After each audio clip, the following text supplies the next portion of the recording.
Preocupación en Reino Unido por la extensión de la cepa india del COVID-19. Y esto es lo que tiene a ese lugar en principal alerta, porque finalmente habíamos visto muy pocos contagios estos últimos días, pero finalmente esta nueva cepa, Nico, es la que viene a encender las alarmas nuevamente. Sí, y es una situación que está preocupando al Reino Unido. Gusto de saludarlos, muchachos. Esta vez estoy en Madrid, efectivamente estoy en Sevilla, aprovechando el fin del año académico. Esta vez hay que aprovechar, está todo invicto, así que bueno, desde Sevilla esta vez los saludo.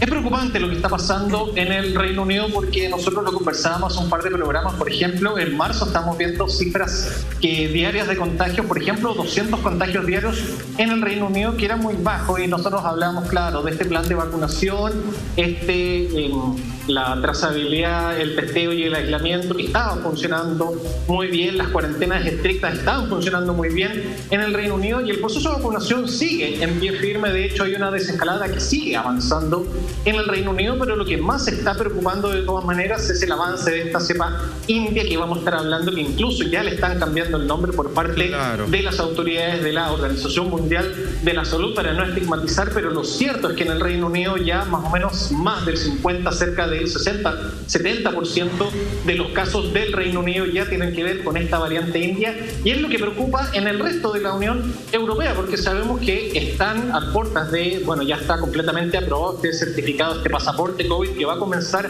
ahora en julio, pero los 27 países de la Unión Europea, donde el Reino Unido hasta hace poco estaba presente, están con alerta, entonces lo tienen ahí un poco mirando de reojo cuál es la situación británica con respecto a eso. El proceso de vacunación sigue, pero lamentablemente siguen subiendo los contagios en el Reino Unido. Lo pongamos en perspectiva, unos 2.000, 3.000 casos diarios en el Reino Unido, por ejemplo, mucho menos de lo que está pasando en Chile, pero mucho más de lo que había sido en las últimas semanas y en los últimos meses.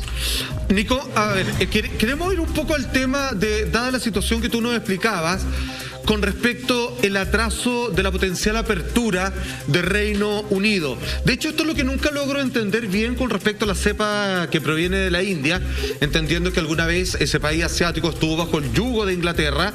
Actualmente es que existe una gran cantidad de ciudadanos de ese país en el Reino Unido en general. Pero ¿cómo se ve la situación frente al ciudadano de origen indio? Como personas descuidadas, personas que no hacen caso, que reciben visitas directamente de su país de origen. ¿Por qué es un problema la cepa india a partir de las personas que están instaladas en Inglaterra? Y a propósito de eso, ¿qué es lo que pretenden hacer con respecto a abrir o no la frontera en general?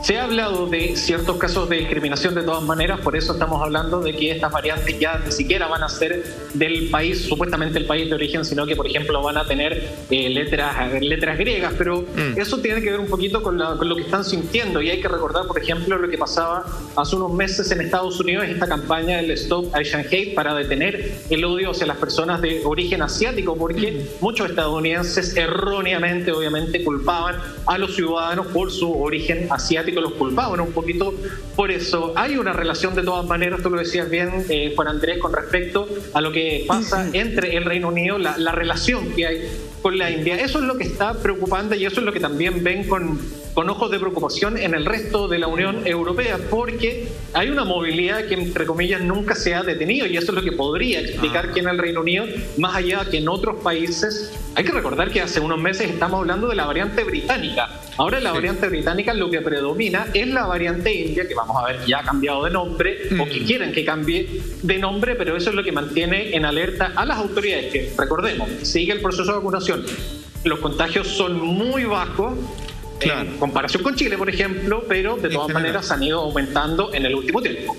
Ya, pero Nico, pongamos las cosas en perspectiva, porque como lo hemos dicho en otras ocasiones, hay un espejo de lo que pasa en Europa que es como un predecesor de lo que podría estar ocurriendo acá. Y lo has dicho tú en programa anteriormente, hay una necesidad de aprovechar el verano, que es la posibilidad de abrir fronteras y de reactivar un montón de negocios, pymes y todo lo que queráis, que necesita. Y entran en vacaciones. Esa entrada económica entra en vacaciones. Entonces, lo que pasó acá. Hay una cosa con el turismo que es importante, algo que sin duda una de las actividades que se ha visto más derrotadas por la pandemia. Sin embargo, con el aumento de contagios, ¿se mantiene esa idea? ¿Se mantiene la posibilidad o las ganas de la parte de la autoridad de poder reactivar la economía en base a las vacaciones de verano, o pasa a ser un plan que hoy, en la situación actual, y pues posiblemente haciéndolo a proyección, porque proyecciones deben tener internamente de cómo podrían afrontar el verano, y también, como ocurrió acá en Chile, perdóname, a nosotros el carnet de verano no sé si el carnet de vacaciones no sé si nos ayudó. No dejó la patada. A mí me parece que terminó generando un mayor desorden. Pero claramente. Incluso en el inicio del proceso de vacunación. Entonces, ¿cuál es la situación y cómo quieren afrontar el verano en Reino Unido y en el resto de la Unión Europea? Qué buena. Gracias, Mike. Eso es complejo porque recordemos tira y afloja que había habido con el Brexit y que termina de todas maneras con la salida del Reino Unido de la Unión Europea, porque hay muchos países de la Unión Europea que tienen todavía al Reino Unido no en una lista roja, sino que en una lista amarilla, pensando lo que va a ser ahora el inicio del verano, que queda bien poquito. Estamos hablando de que en julio se podrían reabrir las fronteras con este pasaporte COVID que tiene ciertas condiciones, pero por ahora lo que están viendo en la Unión Europea es que las personas que vengan desde el Reino Unido, que entren hacia la Unión Europea, ya sean británicos, la nacionalidad que sean, pero si provienen desde el Reino Unido, todavía están con la situación amarilla y no tendrían, en buen chileno, chip libre para poder desplazarse por la Unión Europea, como sí lo podrían hacer otros ciudadanos europeos con las condiciones ya que nosotros hemos conversado con respecto a este pasaporte COVID, ya sea tener la pauta de vacunación completa, demostrar los PCR negativos o también demostrar cierta inmunidad por un test de antígenos por haber tenido supuestamente el coronavirus. Hay ciertas restricciones y limitaciones que todavía tienen algunos países de la Unión Europea con respecto a lo que está sucediendo en el Reino Unido. Nico, te quiero invitar a ti y a toda la gente que nos está viendo en sus casas a revisar unas declaraciones del microbiólogo Ravi Gupta, que habla justamente de este alza de contagios en el Reino Unido. Pongamos la gráfica en pantalla, por favor, Andrés. Dice lo siguiente: aunque el número total de nuevas infecciones es relativamente bajo, debido en parte al programa de vacunación, los casos positivos están creciendo de manera exponencial y al menos 3/4 de ellos son de la nueva variante, esta variante India. Le vamos a llamar India hasta entrar bien a la nueva calificación. Sí. Esto lo dijo Ravi Gupta, profesor de microbiología clínica, justamente en la BBC. Nico, te quiero hacer una consulta porque hoy día también nos encontramos con una portada del Mercurio. Y lo dijo alguien de origen indio, así como Claro, como para poner el caso. Hoy día nos encontramos en Chile con una portada del Mercurio que dice que el promedio de muertes ha aumentado con respecto al 2020 en un 45%. Uno se podría cuestionar y preguntar qué es lo que pasa entonces con el proceso de vacunación. El proceso de vacunación sigue siendo el más efectivo en voz de todos los expertos, pero en una población prácticamente total. A nosotros en Chile nos falta mucho para llegar a eso. Los expertos, ¿qué es lo que dicen? ¿Por qué ha aumentado la tasa de muerte en nuestro país? Principalmente por la tasa de movilidad. Porque en Chile la cuarentena 2021 no existe, versus la cuarentena 2020 que sí existía. Uno de repente cuando tenía que salir, no sé, al supermercado una vez al mes, en mi caso, que estábamos encerrados, uno veía las calles vacías. Hasta que lo cortaron con las vacaciones. Hasta que lo cortaron con las vacaciones y un poquito antes. Ahora no. Ahora las calles están siempre llenas. Yo tuve que ir a una comuna de fase 1, Estación Central, el otro día, repleta. Macul, repleto. No, existe una movilidad bastante elevada. Frente a eso y frente a lo que va a pasar el 21 de junio justamente en el Reino Unido, donde se tiene que decidir si se levantan estas restricciones que hablan de aforo, restricciones que hablan de conciertos masivos. Mira, ¿qué es lo que pasa a nivel político en el Reino Unido? ¿Quiénes son los que presionan? Porque yo estaba leyendo que los diputados del Partido Conservador son los que están llevando como la batuta de, ¿sabéis qué? Tenemos que abrir todo. No podemos seguir en este especie de proyecto miedo que le llaman ellos justamente a raíz de la economía. Pero pasándose un poco por el aro, esto que todos los expertos y especialistas hablan a nivel mundial de que la movilidad es lo que se tiene que reducir para que la vacuna efectivamente sirva. El llamado es a vacunarse, pero también a aislarse un poco. ¿Cuál es la realidad a nivel político que tú puedes observar, querido Nico Muñoz?